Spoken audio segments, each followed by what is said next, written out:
Hi, I'm Trevor, founder of Christian Home Entertainment Work Studios, and welcome to the second episode of ChAnime. In today's episode, I'll be discussing Ultimate Otaku Teacher and why I've decided to rate it a 4 out of 5. Now roll the intro, mate! Nailed it. A bit of backstory of how I came across this anime first. I was looking for an anime that both had English voice acting and that I could enjoy with my younger sister that was around middle school age, but she's also above average intelligence, and so I wanted one that we could both really enjoy, with minimum risk of the parents walking in and just kind of being like, "What are you showing your sisters?" Because you always know that just the wrong moment in anime will be when they walk in. Luckily, I stumbled across this show and I found that it scratched that itch. That is not to say it is 100% clean, it's probably nowhere near that, but it is not one where at any moment you could mistake it as something you're not watching for the story. If you get my drift. Is that enough winks? Ultimate Otaku Teacher, much like a slice-of-life anime, centers largely around characters and their interactions. That is not to say it is a pure slice-of-life experience, however. Setting it apart from the genre is story continuity and a progression that can be easily followed. On top of this, it seems to have an underlying theme or message, a very basic, but in my opinion, very good one.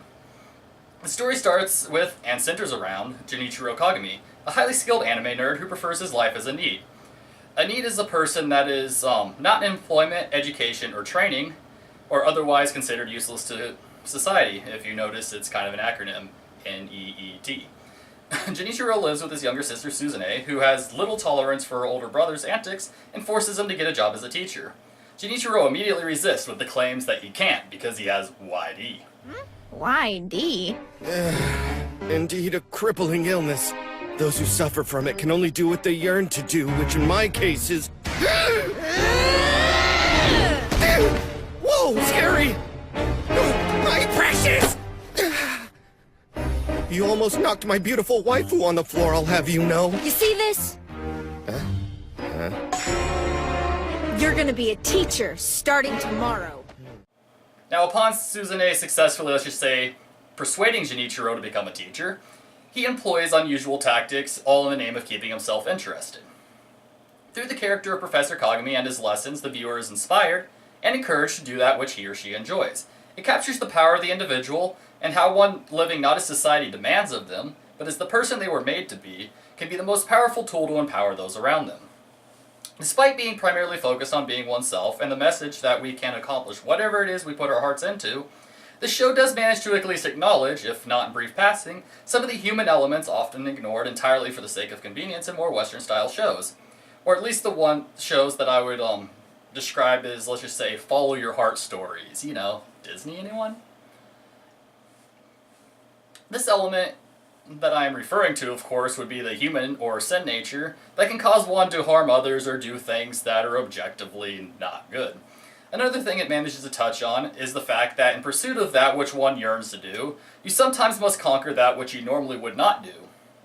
And this brings me to one of the weaknesses of the show, if one were to even call it that. It is that while I fell in love with its very, what I would describe as libertarian-style message, the show could possibly increase its impact if it perhaps just delved a little bit further into issues of human corruption to deal with them just a little bit more closely and intimately. Because there is a very real thing, it just would have connected me to the characters in my opinion. But overall, the show was every bit as entertaining for me as something that I would have rated as a 5, though it does not quite reach the level of being profoundly transformative and heart-gripping.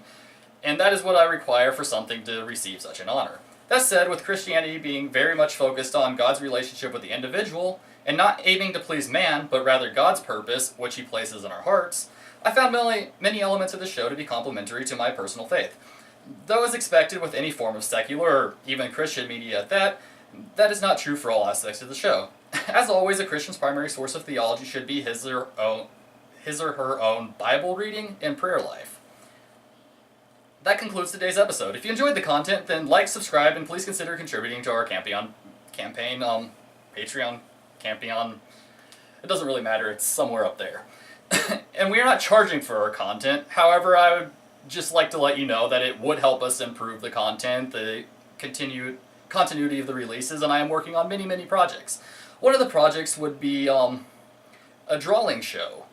I plan on paying somebody to help me walk through the drawing, and I am not very good at drawing, but you'll get to see me kind of attempt it as well, and you'll be learning how to draw the anime characters that we talk about in these reviews.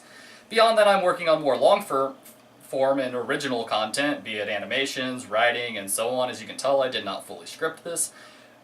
But the point is that we are doing a lot, we are working very hard, and even $5 a month, or just a one-time donation of $1, $100, $1 million, if you just happen to have that, it would help tremendously, and it would improve the show a lot.